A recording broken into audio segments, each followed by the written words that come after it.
Radio Kantipur, radio राष्ट्रको।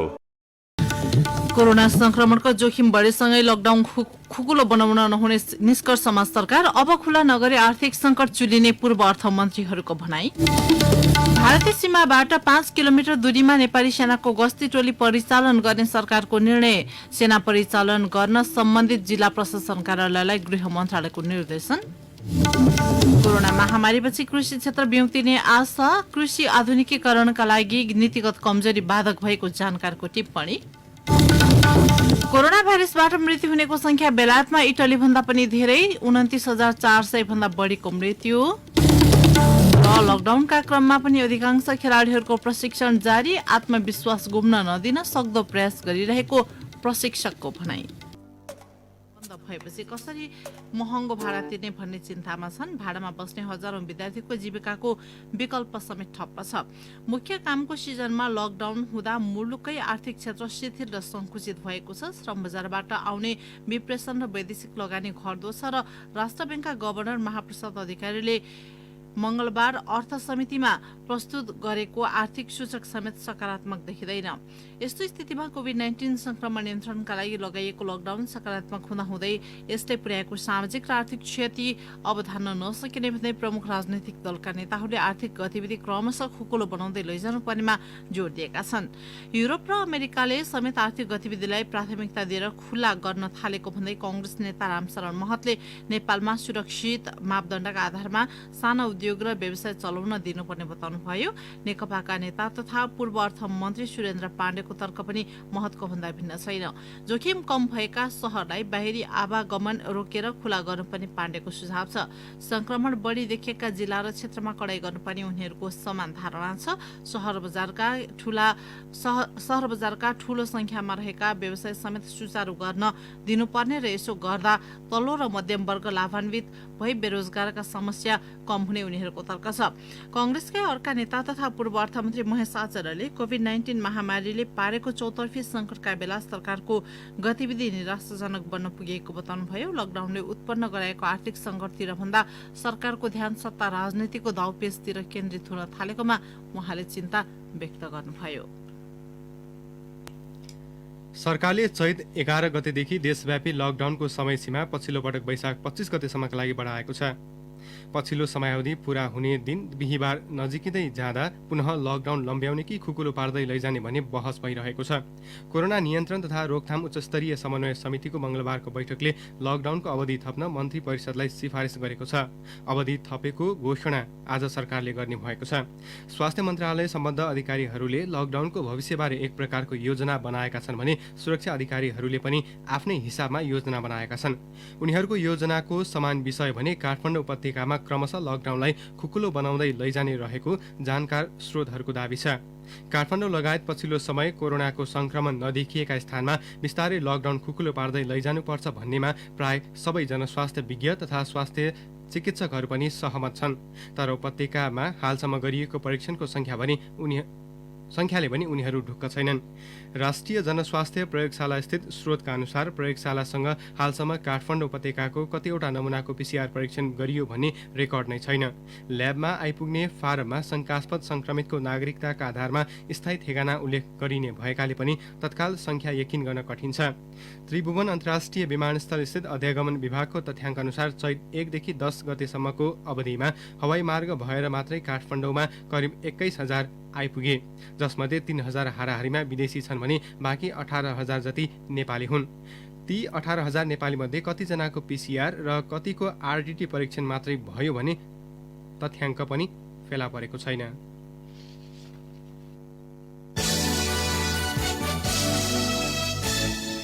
COVID-19 का संक्रमित र तिनको सम्पर्कमा आएकाहरू नखुल्दा कन्ट्याक्ट ट्रेसिङमा जटिलता देखिएको छ। संक्रमित पुष्टि भएकासँग परीक्षण नतिजा आउनु अघि सम्पर्क भएका व्यक्तिहरू खुल्न चाहेका छैनन्। यसले संक्रमण फैलिँदै जाने जोखिम रहेको छ।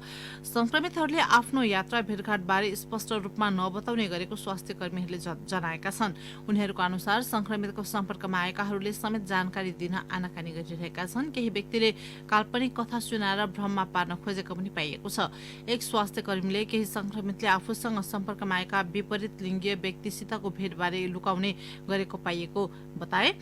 कुनै व्यक्तिमा संक्रमण प्रमाणित भयो भने सोधखोज गर्दा सूचना लुकाउने थाहा छैन भन्ने गरेको देखिन्छ। स्वास्थ्य मन्त्रालयका प्रमुख विशेषज्ञ डाक्टर रोशन पोखरेलले भन्नुभयो, बाहिरबाट आएकाहरूको विस्तृत अभिलेखीकरण हुँदैन, उनीहरूले फारम समेत राम्ररी भर्दैनन्। कोभिड-19 को संक्रमण नियन्त्रणका लागि कन्ट्याक्ट ट्रेसिङ महत्वपूर्ण हुन्छ, तर यहाँ त्यही काम चुनौतीपूर्ण बनेको छ। डाक्टर पोखरेलले संक्रमित र निजका सम्पर्कमा आएकाहरूको ट्रेस प्रभावकारी हुन नसकेको औल्याउनुभयो। उहाँले हाल मुलुकमा कन्ट्याक्ट ट्रेसिङको लागि सामान्य रूपमा पारामेडिक्स र कहिलेकाहीँ माथिल्लो स्तरको जनशक्ति पठाउने गरिएको बताउनुभयो। स्वास्थ्य मन्त्रालयका एक पदाधिकारीका अनुसार स्थानीय स्तरमा कार्यरत कर्मचारी स्वास्थ्यकर्मी पहिले कन्ट्याक्ट ट्रेसिङ कसरी गर्ने बारे स्पष्ट थिएनन्। कन्ट्याक्ट ट्रेसिङको फारम अंग्रेजीमा भएकाले समेत स्वास्थ्यकर्मी प्रष्ट हुन नसक्दा सोही जानकारी आउन सकेको थिएन। उहाँले भन्नुभयो, अहिले फारमलाई नेपालीमा अनुवाद गरिएपछि केही सहज भएको छ। कन्ट्याक्ट ट्रेसिङ प्रभावकारी बनाउन स्थानीय स्तरका स्वास्थ्यकर्मीलाई व्यक्तिगत प्रशिक्षण जरुरी रहेको स्वास्थ्य मन्त्रालयका एक अधिकारीले बताए। बाँकेका 7 जनामा मंगलबार कोभिड-19 पुष्टि भएपछि मुलुकमा कुल संक्रमितको संख्या 82 पुगेको छ। संक्रमित भएका मध्ये 61 जना पुरुष र 21 जना महिला छन्। 66 जना विभिन्न अस्पतालमा उपचाररत छन्, अन्य घर फर्किसकेका छन्। स्वास्थ्य मन्त्रालयका प्रवक्ता डाक्टर विकास देवकोटाका अनुसार हाल विराटनगरमा 31, नेपालगञ्जमा 23, वीरगञ्जमा 9, रूपन्देहीमा 1, धनगढीमा 1 र भरतपुरमा 1 जनाको उपचार भइरहेको छ।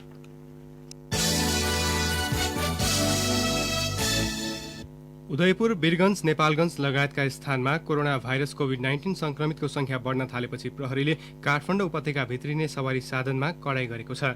नाकामा कडाई गरे पनि उपत्यका बाहिरबाट आउने प्रत्येक यात्रुसँग पास भएकाले अप्ठ्यारो परेको महानगरीय प्रहरी वृत्त जगाटीका प्रमुख डीएसपी चक्रराज जोशीले बताउनुभयो।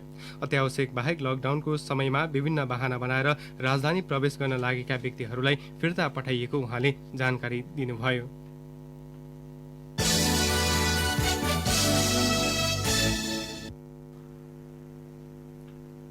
कान्तिपुर डायरीमा अब कान्तिपुर सविस्तारको पालो।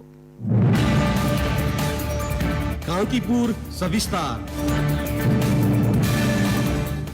कृषि प्रधान देश भने पनि मुलुक यसैमा आत्मनिर्भर हुन सकेको छैन। जनसङ्ख्याको आधारमा करिब 63% कृषिमा आबद्ध रहेको तथ्याङ्क छ। कृषि मुलुकको प्राथमिकतामा हुनुपर्छ भन्ने मुद्दा अहिले लकडाउनका बेलामा पनि मुखरित भएको छ। कृषि क्षेत्रमा अझै पनि आयातकै भर पर्नुपर्ने अवस्थाको अन्त्य हुनुपर्ने खुबै सुनिएको छ। तर लकडाउन खुलेसँगै यो मुद्दा सेलाउने त होइन भन्ने चिन्ता पनि उत्तिकै छ, किनभने विपदका बेला प्राथमिकता पाउने मुद्दा विपद सकिएसँगै सेलाउने रोग हामी कहाँ पुरानै हो।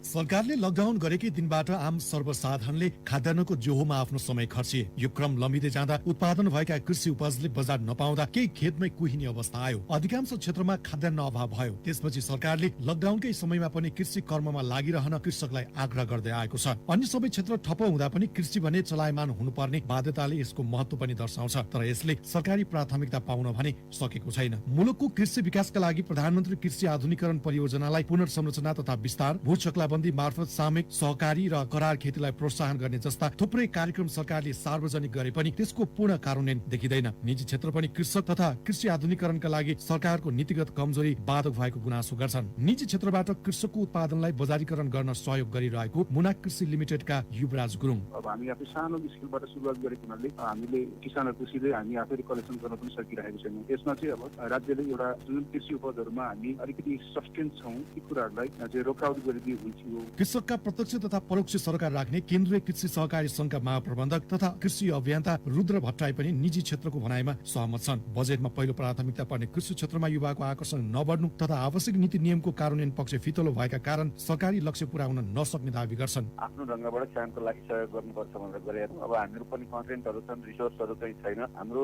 क्षमता अनुसार हामी गरिरहेको। केन्द्रीय तथ्याङ्क विभागले केही दिन अघि जारी गरेको आर्थिक वर्ष 2076-77 को राष्ट्रिय लेखा तथ्याङ्कमा कृषि तथा वन क्षेत्रमा आर्थिक वर्षको कुल ग्रास्त उत्पादनमा 27.8% योगदान दिएको प्रारम्भिक अनुमान गरेको छ। धानको उत्पादनमा आएको कमी तथा कोभिड-19 को जोखिम कम गर्न गरेको लकडाउनमा आपूर्तिको रोकावटका कारण तरकारी, मासु तथा दुग्ध उत्पादनमा केही कमी आउने भने पनि गहुँ र फलफूल तथा मत्स्यजन्य वस्तुको उत्पादनमा सामान्य वृद्धि हुने प्रक्षेपण गरेको छ। मौसमको परिवर्तनलाई हेर्दा अधिकांश कृषकलाई खेतीको चटारो पर्ने संकेत देखिन्छ। तर लकडाउनका कारण कृषि सामग्रीको सहज उपलब्धता नभएकाले राम्रो उत्पादनको आशा गर्न नसकिने स्वीकार गर्छन् पहाडी क्षेत्रका बाली विज्ञ ईश्वरी प्रसाद गौतम। किसानहरूले मागेको चाहिएको स्रोत बिउ र मूल बिउहरू हामीले उपलब्ध गराउन पर्ने हो र यो लकडाउनको समयले अहिले चाहिँ हामीलाई किसानहरूले भने ठाउँमा गएर बिउ किन्न जाने पाएको छैन। कृषि अनुसन्धान परिषद नाकका वरिष्ठ वैज्ञानिक तथा प्रमुख संचार प्रकाशन अभिलेख महाशाखाका मनोज कुमार ठाकुर भने कृषकले आवश्यक पद्धति नअपनाउँदा आवश्यक उपलब्धि हुन नसकेको बताउँछन्। हाम्रो खेती प्रणाली चाहिँ अहिले पनि जीविकोपार्जनको लागि चाहिँ खेती गरे जस्तो हामी व्यावसायिक खेती गर्ने चाहिँ अहिले पनि त्यस्तो भइसकेको छैन। केही प्रदेश सरकार तथा स्थानीय तहको समन्वयमा कृषकको सहजताका लागि उत्पादन गरेको वस्तुलाई खेतमै पुगेर वितरणमा सहजीकरण गर्ने गरेको भए पनि व्यवसायको ठूलो हिस्सा ओगटेको मासु तथा मत्स्यजन्य वस्तुका कृषकलाई पनि उत्तिकै समस्या छ। तर तालुकदार निकाय पशु विभाग भने कृषकको मेहनत प्रति त्यति उत्तरदायी बनेको पाइँदैन। विभागका महानिर्देशक डाक्टर वंशी शर्मा गभर्मेन्टले सबलाई अनुदान दिन सक्ने हैसियत पनि अहिले छैन नि त। यो भने त राजस्व कम हुन्छ, आमदानी छैन, सबैलाई गभर्मेन्टले मात्रै दिने पनि सम्भव हुने क्षेत्र भएन नि।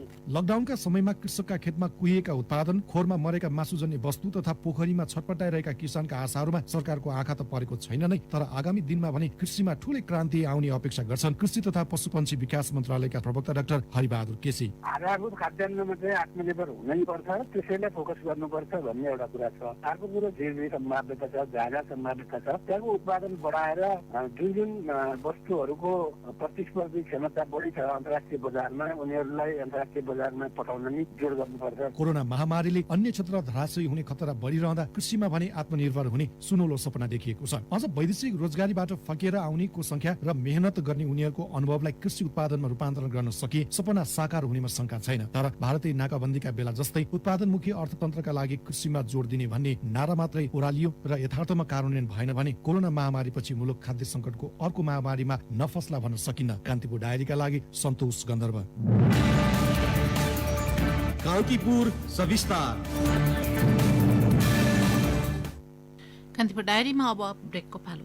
कान्तिपुर डायरीमा अब बाँकी प्रसङ्ग। सीमा क्षेत्रमा खटिएका सुरक्षाकर्मीमाथि भारतीय नागरिकले आक्रमण गर्न थालेका छन्। झापाको 144 किलोमिटर क्षेत्रमा भारतसँग सीमा जोडिएको छ। यसलाई पुनः सुन्नुहोला। झापाको 144 किलोमिटर क्षेत्रमा भारतसँग सीमा जोडिएको छ।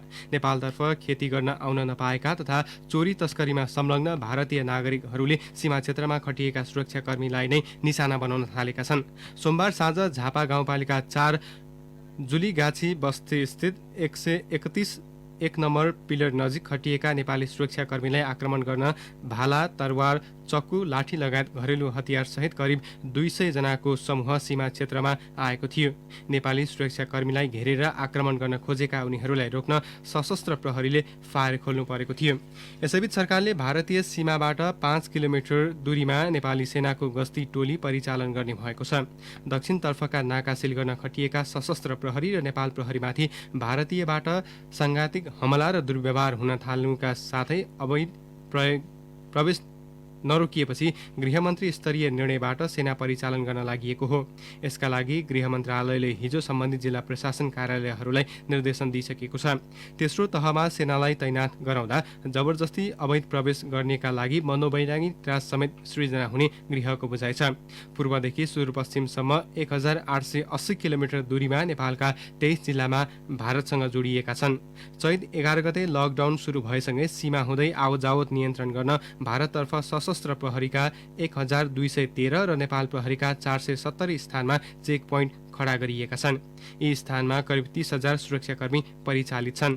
तर खुला सिमानाका कारण भारतीय नेपाल आउने क्रममा सुरक्षाकर्मीलाई दुर्व्यवहार र आक्रमण गर्न थालेपछि सेनाको सहयोग लिनु परेको गृह मन्त्रालयले जनाएको छ।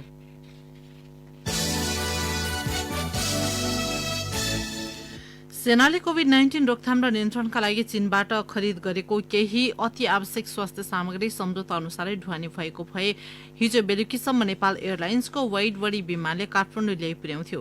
तर ती स्वास्थ्य सामग्री कहिले भेटिन्छन् भने अझै टुङ्गो लागिसकेको छैन। सैनिक प्रवक्ता विज्ञानदेव पाण्डेले केही दिन यता चीनमा लगातार सरकारी विदा परेको र अन्य मुलुकहरूले पनि एकै पटक स्वास्थ्य सामग्री आपूर्ति गर्न खोजेको हुनाले आपूर्तिमा ढिला भएको बताउनुभयो। उहाँले भन्नुभयो, सबै मुलुकलाई एकपटक स्वास्थ्य सामग्री चाहिएकाले विमानस्थलमा ट्राफिकको समस्या छ र भन्सारका जाँच गर्न समय लाग्ने हुनाले पनि स्वास्थ्य सामग्री ल्याउन ढिला भएको हो। सेनाले हिजो सम्ममा विमानबाट पहिलो लटको सामग्री ल्याउने भनेर ढुवानीका लागि फ्ल्याट फ्रेस नेपाल कार्गो कम्पनीसँग वैशाख 16 मा सम्झौता गरेको थियो। विमान चार्टर गरेर 2 खोपमा दुई खेपमा अति आवश्यक स्वास्थ्य सामग्री ल्याउन $3,72,500 दिने सम्झौता थियो। सेनाका अनुसार पहिलो विमानमा 14 थरीका 18.843 टन र दोस्रो विमानमा 17 थरीका 28.77 टन स्वास्थ्य सामग्री ल्याउने योजना थियो।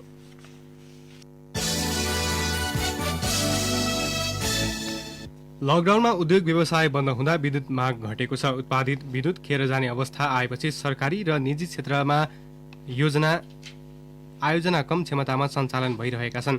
भारतसँग एनर्जी ब्याङ्किङ र अन्तर्देशीय विद्युत व्यापार ढिलाइ भए भविष्यमा यस्तो समस्या दोहोरिने सरकारवालाहरूको चिन्ता छ। लकडाउन अघि दैनिक पिक डिमान्ड 1100 मेगावाट हुने गरेकोमा अहिले 700 मेगावाट हाराहारीमा झरेको छ। विद्युत खपत हुने अवस्था नहुँदा निजी क्षेत्र र प्राधिकरण अन्तर्गतका आयोजना कम क्षमतामा चलाइएको प्राधिकरणका कार्यकारी निर्देशक कुलमान घिसिङले जानकारी दिनुभयो। रातिमा विद्युत माग झन् 450 मेगावाट हाराहारीमा छ।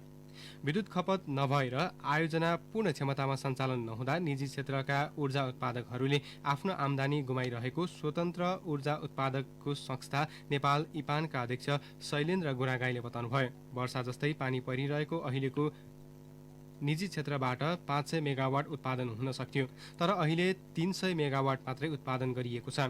विद्युत खपत बढाउन सरकारले बढी विद्युत खपत गर्ने उद्योग सञ्चालन गर्न दिनुपर्ने उहाँको तर्क छ।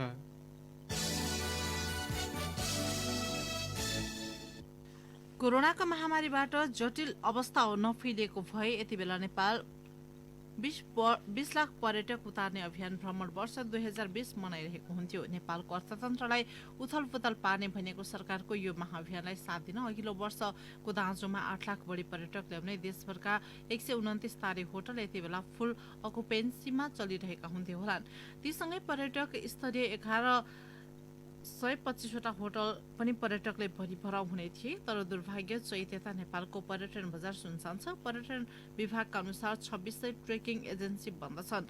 झन्डै 20,000 टुर तथा ट्रेकिङ गाइड लकडाउनले घरभित्रै बस्न बाध्य छन्। 324वटा होमस्टेमा अतिथि छैनन्। 73वटा ऱ्याफ्टिङ एजेन्सीले आफ्ना राफ्टलाई गोदाममा थन्क्याएका छन्। नेपालमा पर्यटक ल्याउने 7वटा जेट विमानसहित आन्तरिक उडान गर्दै आएका 51वटा जहाज ह्याङ्गरमा थन्किएका छन्। पर्यटक उद्धार तथा चार्टर उडानमा जाने 10वटा हेलिकप्टर कम्पनीका 33 वायुयानले पनि काम पाएका छैनन्। खासमा यी सबैको यति बेला मुख्य व्यापारको सिजन हो। नेपाल पर्यटन बोर्डका सीईओ डाक्टर धनञ्जय रेग्मीले भन्नुभयो, 2,72,000 मानिस कामविहीन भएको हाम्रो अनुसन्धानले देखायो। प्रत्यक्ष पर्यटन क्षेत्रको रोजगारीमा रहेका 1,75,000 कर्मचारी कामदार तथा सिजनमा मात्रै आबद्ध हुने 97,000 मानिसको तथ्याङ्क हो। यो गत वर्ष नेपाल भ्रमणमा आएका पर्यटकको संख्यासँग मात्रै दाँच्दा यो वर्ष कमी भएको 4 लाख पर्यटकका कारण कति घाटा भयो एकिङ तथ्याङ्क भन्न सकिने अवस्था छैन। कान्तिपुर डायरीमा पुनः ब्रेकको पालो। अब आर्थिक प्रसङ्ग। लकडाउन जारी रहे पनि भारतीय बजारबाट खाद्यान्न भित्रिरहेको छ। उक्त खाद्यान्न माग बमोजिम सहरदेखि गाउँसम्म पुगेको छ। व्यापारीले भने अभाव भएको भन्दै मूल्य बढाएका छन्। खाद्यान्नमा प्रति किलो 5 देखि 45 रुपियाँसम्म मूल्य बढेको पाइएको छ। तरकारी र उपभोग्य वस्तुमा समेत जथाभावी मूल्य वृद्धि भएको छ। यसले गर्दा मजदुरी गरेर जीविका चलाउने विपन्न समुदाय बढी समस्यामा परेका छन्। उपभोक्ताले भान्सामा धेरै प्रयोग गर्ने खाद्यान्न चामल हो। बुटवल बजारमा लकडाउन अघि 40 रुपियाँ पर्ने मोटा चामल अहिले 45 देखि 50 रुपियाँ प्रति किलो पुगेको छ। 55 रुपियाँमा पाइने मसिनो चामल प्रति केजी 65 देखि 70 रुपियाँसम्म पुगेको छ। 30 देखि 40 रुपियाँ प्रति किलो रहेको आलु अहिले 60 देखि 70 रुपियाँ भएको छ। प्रति किलो 90 रुपियाँ रहेको मुसुरो 115 देखि 120 रुपियाँ पुगेको छ। यस्तै 130 रुपियाँ प्रति किलो रहेको रहर 160 देखि 160 रुपियाँ पुगेको छ। केराउको दाल 70 बाट 90 रुपियाँ पुगेको छ। अब अन्तर्राष्ट्रिय प्रसङ्ग। कोरोना भाइरसका कारण युरोपेली मुलुकमध्ये बेलायतमा सबैभन्दा बढी मानिसको मृत्यु भएको छ। बेलायतमा हालसम्म 29,427 जनाको मृत्यु भएको विदेश सचिव डोमिनिक रावलाई उद्धृत गर्दै बीबीसीले उल्लेख गरेको छ। मृत्युदरका आधारमा बेलायत इटलीभन्दा बढी अघि देखिएको हो। हालसम्म इटलीमा भाइरसका कारण मृत्यु हुनेको संख्या 29,315 पुगेको छ। भाइरस संक्रमित संख्या भने इटलीमा 2,13,000 पुगेको छ। बेलायतमा 1,96,000 239 संक्रमित पाइएको अमेरिकाको जोन्स हपकिन्स विश्वविद्यालयको तथ्याङ्कमा उल्लेख छ। बेलायतको जनसङ्ख्या इटलीको तुलनामा 10% बढी हो। दुवै देशले भाइरस परीक्षणको फरक तरिका अपनाएको भए पनि हालसम्म बेलायतले भन्दा इटलीले बढी परीक्षण गरेको बीबीसीले उल्लेख गरेको छ।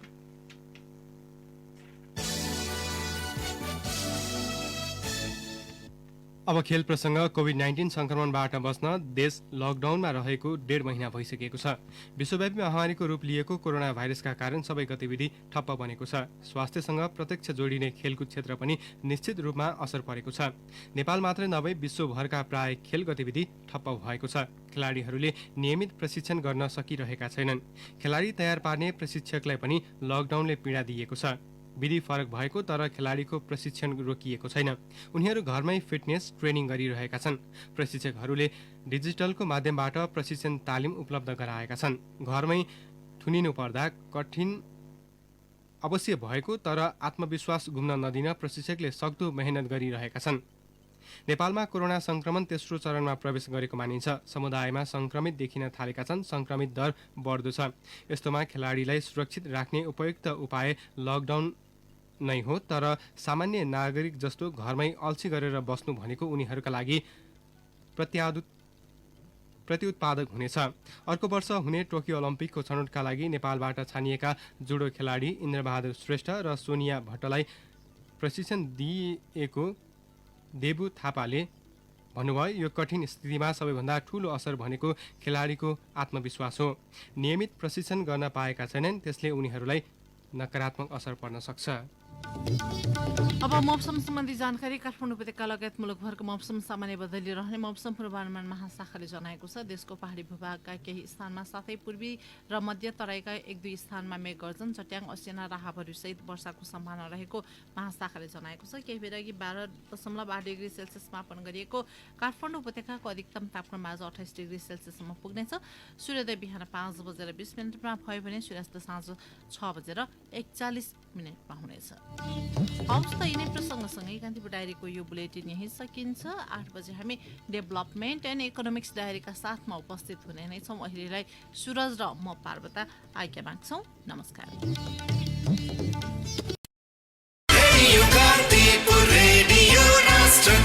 सूचना र मनोरञ्जनको संवाहक रेडियो राष्ट्रको रेडियो कान्तिपुर।